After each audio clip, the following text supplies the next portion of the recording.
설법이 있겠습니다. 오늘 설법은 이산 한덕청 교관님께서 해주시겠습니다. 반갑습니다.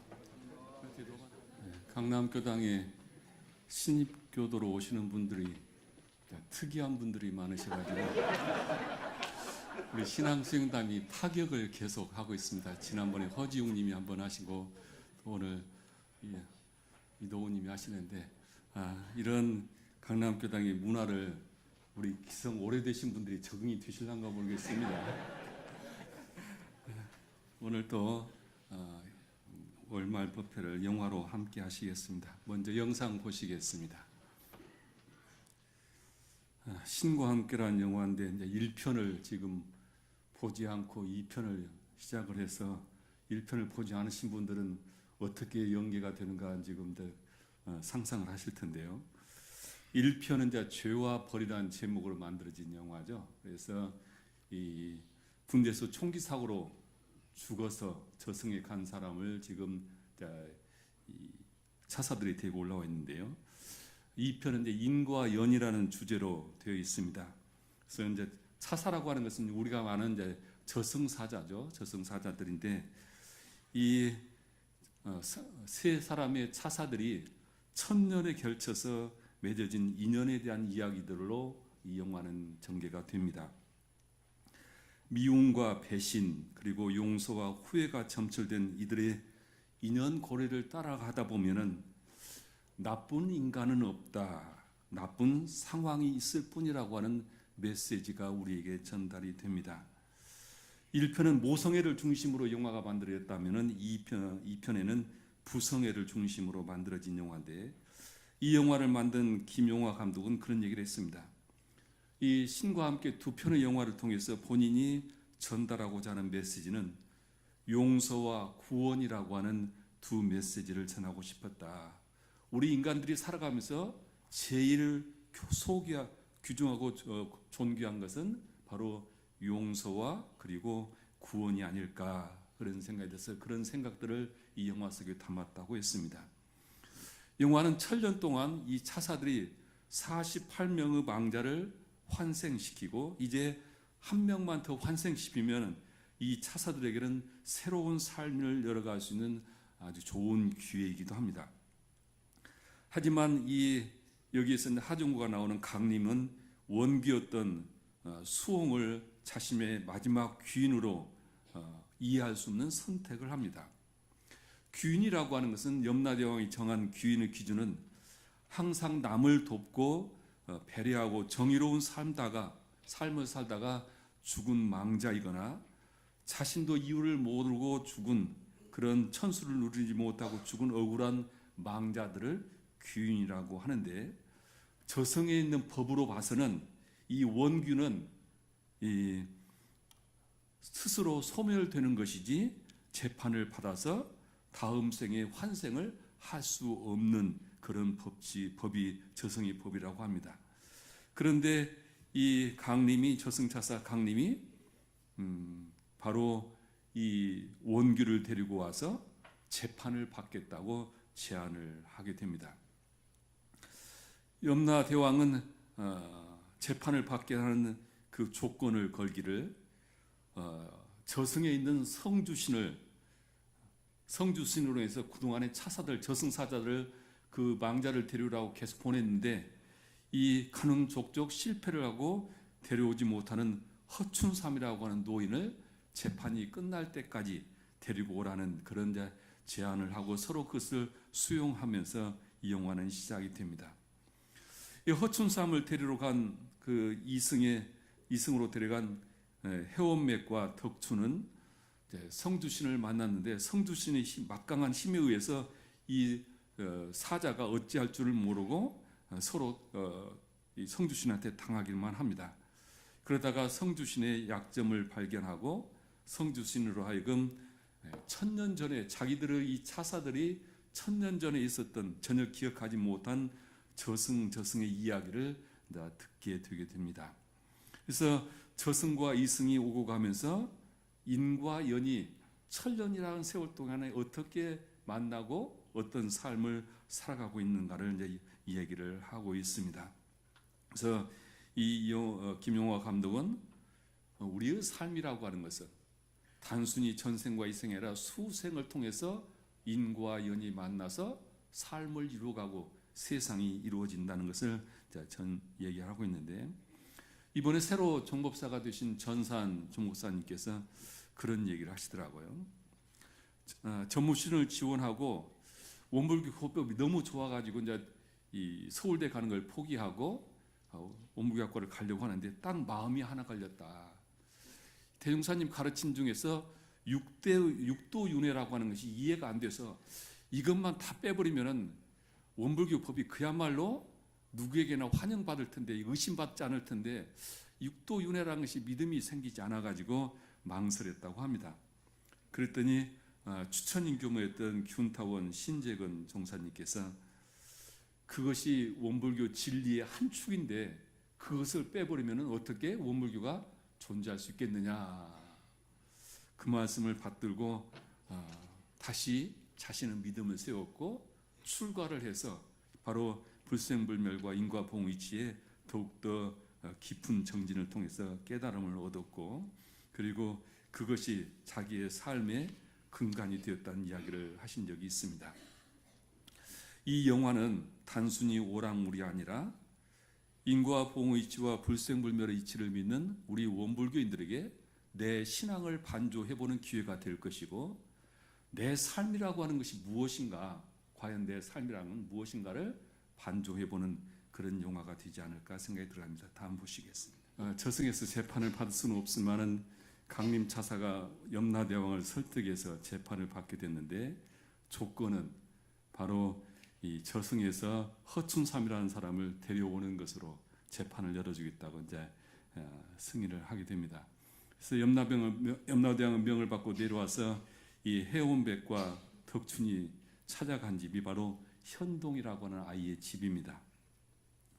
재개발로 이제 철거가 이루어지고 이 집에 이제 아이가 할아버지와 같이 살고 있는데 성주신이 그 집에 머물다가 너무 딱해가지고 사람으로 현신을 해서 가족처럼 이렇게 살아가는 이야기가 이제 전개되고 있습니다. 이 아이는 이제 7살이었고 이제 폐지를 주어서 살고 있는데 이제 마을이 헐리게 되고 그러면은 이제 초등학교를 입학을 해야 하는데 지금 이 할아버지를 데리고 가버리면 이 아이는 홀로 이 지상에 남게 되니까 이 성주신이 아이가 입학할 때까지만을 좀 이 할아버지 데려가는 것을 보류해 달라고 요청을 합니다. 그래서 이 저승사자 차사들이 그 원을 들어주는 대가로 해온맥과 이 덕춘의 천년 전의 전생의 이야기를 이제 듣게 됩니다. 민간신에서 이제 성주신은 가택의 운수를 관장하는 이제 큰 신호입니다. 그래서 집을 지켜주는 수호신이 우리 이제 전통 무속 신앙에서는 성주신이다 그러죠. 그래서 가장 그 집을 책임지고 있는 가장을 상징하기도 하는 신이기도 하는데요. 이 성주신은 집안의 가장 중심에 있는 대들보와 같은 역할을 하는 것이고 우리가 새로 집을 지을 때는 성주신을 모신다 그렇게 얘기를 합니다. 새를 집으면 그 집을 지켜주고 보호해주는 신을 모신다. 그런데 이 성주신이라는 용어는 불교 용어가 아니라 우리나라 이제 무속에 나오는 용어입니다. 그래서 우리 민요 성주풀이에 보면은 성주신은 이 옥황상제의 맞제자라 해서 무속에서는 성주신은 천신으로 이렇게 이야기를 하는데요. 이 영화 속에서는 가족 간에 그리고 서로 원수가 되어 있는 사람들이 어떻게 화해를 하고 용서를 해야 하는지 이런 얘기를 전하고 있습니다. 이런 화해와 용서는 내세와 환생을 통해서 실현된다는 것인데요. 이 불교와 융합한 이 무속 신앙이 지금까지도 우리나라 한국 사회에 아주 뿌리가 깊게 내려 있습니다. 우상 숭배라고 말하는 이 기독교마저도 한국에 와서 무속화돼서 이 종교가 이제 무속화되는 그런 모습들을 많이 볼 수가 있는데, 이 윤회라고 하는 것은 새로 환생을 함으로써 새 삶의 기회를 얻고 그리고 이 생에 있던 모든 업장을 녹여서 새로운 삶을 열어갈 수 있고 또한 이 생에서 얽혀 있는 상극의 인연들을 풀어나가서 새로운 삶을 열어간다고 하는, 그래서 사람들에게 위안을 주고 새로운 삶의 길은 길을 열어준다는 의미로 이렇게 우리가 이제 윤회설을 얘기를 하는데요. 이 영화는 무속 신앙과 불교의 이 신앙이 함께 결합되어 있는 형태로 우리의 인간의 삶의 예언적 기능을 이제 중심으로 만들어져 있습니다. 우리 모든 사람들에게는 삶이라고 하는 것은 다 사연이 있고 이유가 있는 것이다.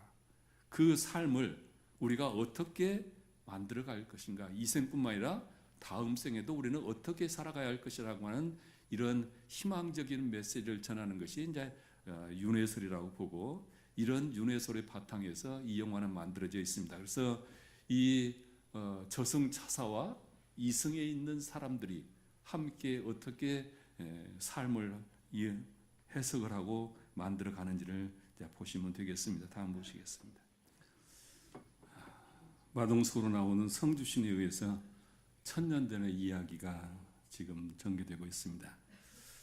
고려시대 북방의 여진족을 토벌했던 그때의 이야기로 이제 시작을 하고 있는데요. 강림 차사는 1000년 전 과거 고려 별무반의 덕장이었던 강문직 대장군의 아들 밀정이라는 사람이었습니다.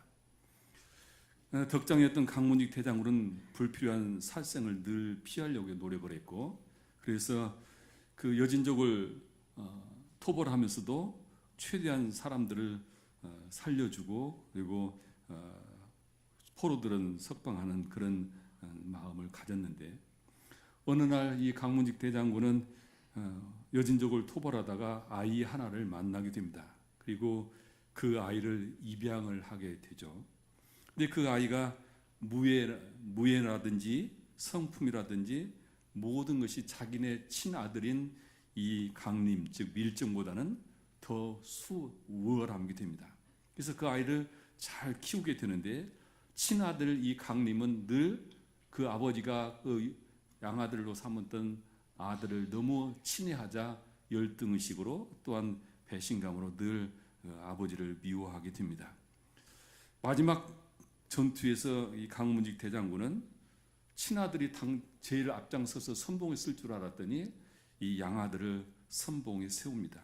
이유는 친아들은 너무 포악해서 사람을 죽인다는 것이고, 이 양아들이 지혜라든지 또한 사람을 배려하는 마음 때문에 선봉장으로 삼게 됩니다.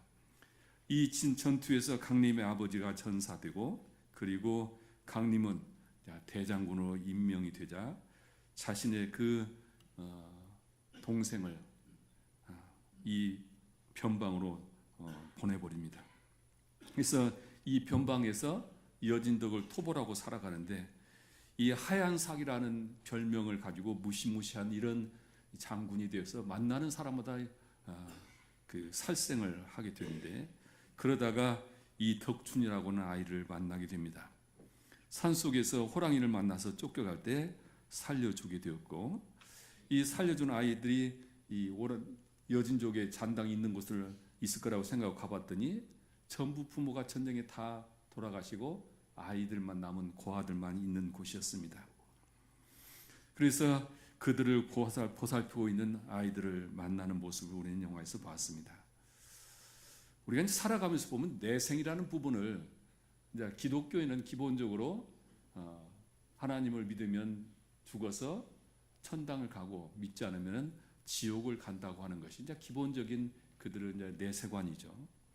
그런데 이제 불교나 동양의 많은 종교는 사람이 죽게 되면은 자기가 지은 업에 따라서 환생을 한다, 이렇게 윤회 사상을 가지고 있는데, 세계적으로 보면은 기독교가 세계 종교가 되면서 지금 많은 사람들의 의식 속에 내세라고 하는 이 환생이라고 하는 윤회설이 별로 사람들한테 환영받지 못한 거 있지만은, 사실은 종교 역사를 보면은 이 기독교의 내세관보다는 불교의 윤회 사상이 훨씬 더 많은 사람들에게 또 많은 종교에서 믿었던 사상들입니다. 그래서 이 세상에는 과거에 이 불교가 또 동양의 종교가 성행할 때는 또 서양의 종교도 초기에는 윤회를 믿었다고 하는데 기독교세가 콘스탄티누스가 이 기독교를 공인화하면서 기독교 교리를 수정하고 그러면서 완전 이제 동양의 윤회설은 이제 거부가 되었다고 하는데 기독교의 내세관하고 원불교나 불교의 내세관하고 어떤 것이 진실일까? 어떤 것이 맞는 것일까?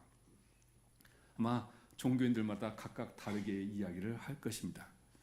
하지만 우리는 이제 원불교를 믿는 입장에서 보면 대종사님께서 깨달음의 일성으로 불생불멸과 인과 봉의 이치를 말씀을 하셨기 때문에 우리 그 가르침으로 세상을 보면은 이 윤회설이 훨씬 합리적이다 볼 수가 있었겠죠. 우리의 삶이라고 하는 것은 어떤 신에 의해서 결정되고 신에 의해서 만들어진 것이 아니라 윤회의 이치에 따라서 자기가 지은 업에 따라서 다 자기가 쌓았던 것에 따라서 이 생에 어떤 인연을 만나고 어떤 재능을 가지고 살아가느냐를 본다면은 훨씬 더 윤회설이 기독교의 내세무감보다는 더 설득력은 있을 거라고 봅니다. 우리가 이제 이 윤회설을 보면은 믿던 안 믿던 간에 윤회설을 보면은 거기에 이제 상당히 큰 매력이 있죠. 현생에 우리가 살아가면서 불우한 사람들이 있죠. 다른 사람보다는 여러 가지 너무 어렵게 힘들게 살아가는 사람들이 있습니다. 이런 사람들이 어떻게 해서 그 업이 나에게 와 있는지를 원인을 생각을 하고 이 업을 벗어나서 내 삶을 바꾸기 위해서는 무엇을 해야 할 것인가라고 하는 가르침이 윤회설 속에 있죠. 그리고 윤회의 윤회설에 대해서는 이생의 삶을 내가 어떻게 살아야 할 것인가, 어떻게 의미 있게 가치 있게 살아야 할 것인가라고 하는 그런 가르침을 가지고 있고 또한 우리의 삶을 더욱더 긍정적으로 살아갈 수 있는 메시지를 전하기 때문에 이 내세설을 말하는 기독교의 사상보다는 훨씬 우리의 삶에 설득력을 갖는 가르침이 아닐까 생각이 들어갑니다.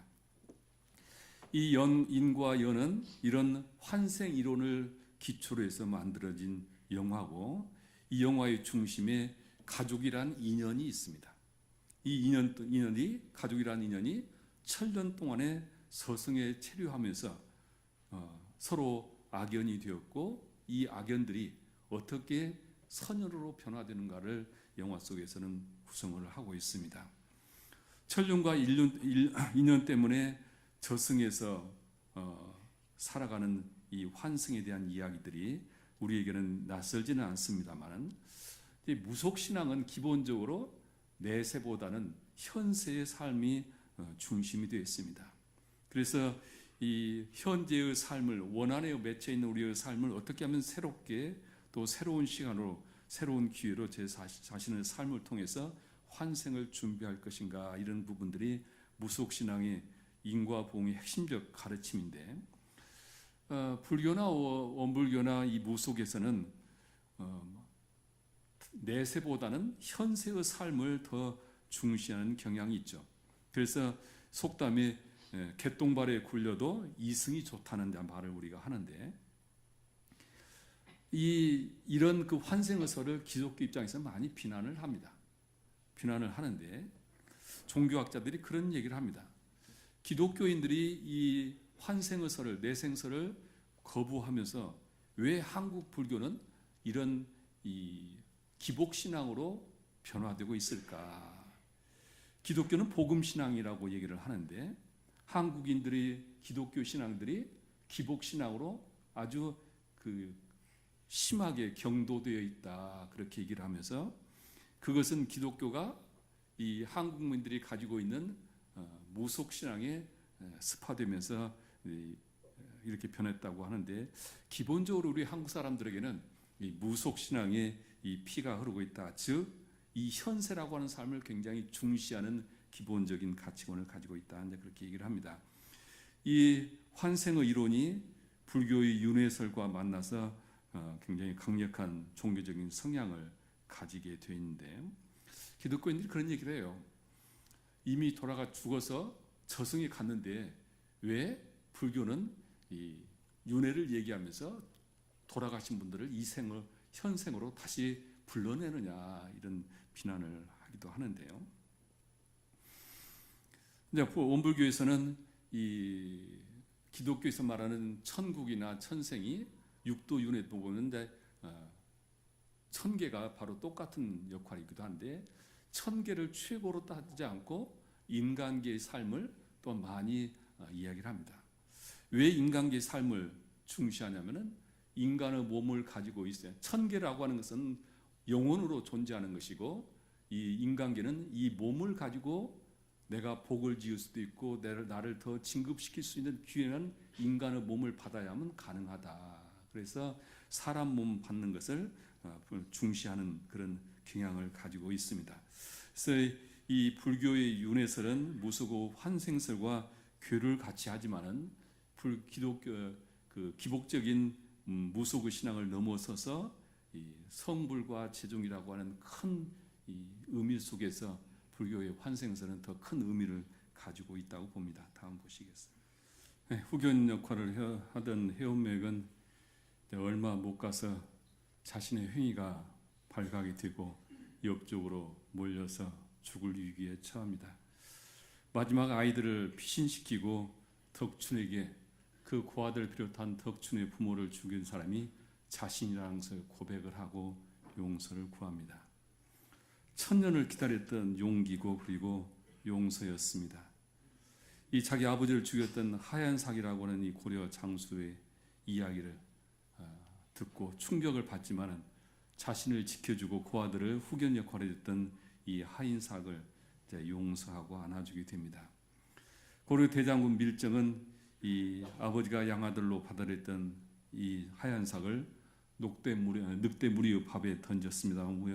살아나서 다시 만나게 되고, 이때 이 밀정은 동생이 칼을 겨누고 마지막 죽이려는 순간에 도망간 줄 알았던 덕춘이 나타나서 단검으로 이 강림의 옆구리를 찔러서 강림을 죽게 만듭니다. 강림은 죽어가면서 마지막으로 덕춘을 베물어서 세 사람이 해온백과 덕춘과 이 강림이라는 3차 저승사자가 1000년 전에 서로 얽히고 설켜 있는 원수지간이라는 것이 이제 밝혀지게 됩니다. 이 1000년에 지나서야 알게 된 것은 염라대왕이 바로 강림에게만 기억을 그대로 남겨주고 두 사람에게는 기억을 싹 지워버렸기 때문에 전혀 몰랐던 것이고, 이 성주신에 의해서 그 상황 얘기를 다 듣게 되는데, 바로 성주신이 1000년 전에 이 사람들을 저승으로 데려갔던 그 당시 차사였기 때문에 그 상황을 다 알게 되는 것이고, 여기서 영화에서 서두에 말씀드렸듯이 확실한 것은 나쁜 인간은 없다. 오직 나쁜 상황뿐이다. 이해가 안 될 때 거꾸로 생각해 보면 그러면 풀릴 것이다. 이런 메시지를 남기는데, 우리가 살아가면서 역지사지로 우리가 생각을 해보면 이해를 할 수 있는 들이 수없이 많지 않을까 생각이 들어갑니다. 모든 종교는 그 지역에 가면은 그 지역의 문화와 이제 동화되면서 토착화를 하게 됩니다. 한국의 기독교도 불교도 한국에 들어와서 토착화의 과정을 겪게 됩니다. 그런데 이 토착화는 원신앙의 변개를 초래할 수가 있습니다. 그래서 본래 신앙 종교와는 좀 모습으로 다르게 변할 수가 있는데, 한국의 기독교나 불교는 이 무속 신앙과 교류하고 토착화하면서 변하게 되었고, 그래서 한국의 기독교는 서양의 종교와는 다르게 굉장히 한국 기독교가 기복화되어 있는 그런 종교로 변했다고 기독교 종교학자들이 비판을 하게 됩니다. 불교에도 보면 칠성각이라는 이 모든 것들이 다 무속신앙과 이렇게 토착화 과정에서 만들어진 것들이죠. 현재 사회는 이 무속신앙이 많이 이제 약화되고는 있습니다만은, 그러나 우리의 삶 속에, 우리 한국인의 삶 속에 이 무속의 영향은 계속 남아있지 않을까 생각이 들어갑니다. 이 영화 속에서 인과 연에 묘사된 성주신의 소멸이라든지 허춘삼 가족의 붕괴, 이런 모습들이 우리가 과거의 전통적인 가족 사회로부터 변화되는 그런 사회를 상징적으로 보여주는 것이기도 합니다만은, 그러나 종교라고 하는 것이 어느 곳이나 그 종교가 믿는 사람들의 문화와 늘 교류를 하고 토착화 과정에서 본의 아니게 종교가 변질이 될 수 있다는 것을 우리는 늘 유념을 해야 할 것이고, 우리 신앙도 마찬가지로 봅니다. 내 신앙이 바른 길을 찾지 못하면, 대종사님께서 말씀하시는 진리적 종교와 사실적 도덕의 훈련을, 그 공부길을 제대로 잡지 못하면 우리의 상황 따라서 얼마든지 이 변개의 과정을 겪어서 신앙이 변질될 수 있지 않을까 생각도 해봅니다. 다음 보시겠습니다. 원규를 데리고 재판을 열었던 것은 이 염라대왕을 통해서 현 자신들이 천년 전에 일어났던 일들을 지금 비추어서 설명을 하고 있습니다. 아버지에 대한 분노로, 배신으로 아버지를 살릴 수 있었음에도 불구하고 포기를 했던 그 죄벌로 천년을 고통 속에 살았던 아들 강림이 자기와 똑같은 지금 상황으로 이 수홍이라고 하는 병사가 총기 사고로 죽었을 때 아직은 살아있음에도 불구하고 그냥 죽게 만들었던 상황과 똑같은 것을 얘기를 하면서 이 사람으로 하여금 천년에 받은 자기의 고통을 이 중이에게는 받지 않도록 하기 위해서 재판을 열어가지고 천년 전의 일을 규명하고 용서를 구하게 만드는 그런 이야기입니다. 천년 동안 용서를 받을 대상이 없었기에 혼자 그 고통을 다 감내했던 것을 얘기를 하면서 우리에게 참회라고 하는 것을 이야기를 합니다. 우리 이제 불교 법에는 정업은 난면이라, 정업은 면하기 어렵다 그러죠. 그 이유는 업을 지은 사람은 나고 업을 받은 상대가 있는데, 상대가 용서를 하지 않은데 어떻게 그 업이 멸할 수 있느냐. 기독교적으로 보면 하나님께서 모든 것을 죄를 사한다고 하지만, 불교로 봐서는 그 나로 인해서 고통받는 사람은 다 상대가 있고 그 상대가 용서를 해야 문제가 해결이 되지, 상대가 용서하지 않은데 그 모든 원한의 문제는 풀리지 않는다, 이런 이야기를 하고 있죠.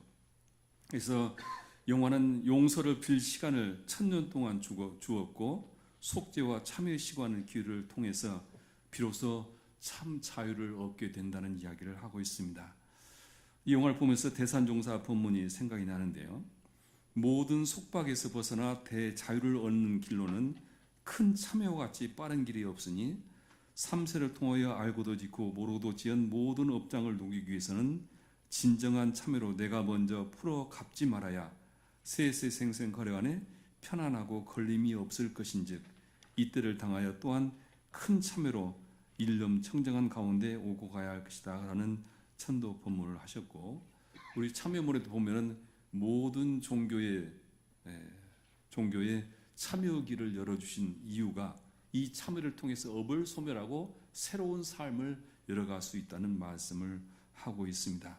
이 영화는 바로 우리의 삶이라고 하는 것은 업으로 다 관계되어 있고, 이 악업이라고 하는 것은 그 업을 풀어버려야 새로운 삶이 열어간다고 하는 이야기를 하고 있습니다. 그 업을 풀어가는 방법은 내가 먼저 용서를 구하고 그리고 용서를 받는 것이다. 그것이 업을 벗어나는 첩경이라는 이야기를 하고 있습니다. 시간 관계상 기도는 생략하고 바로 영화 묵상 보시겠습니다.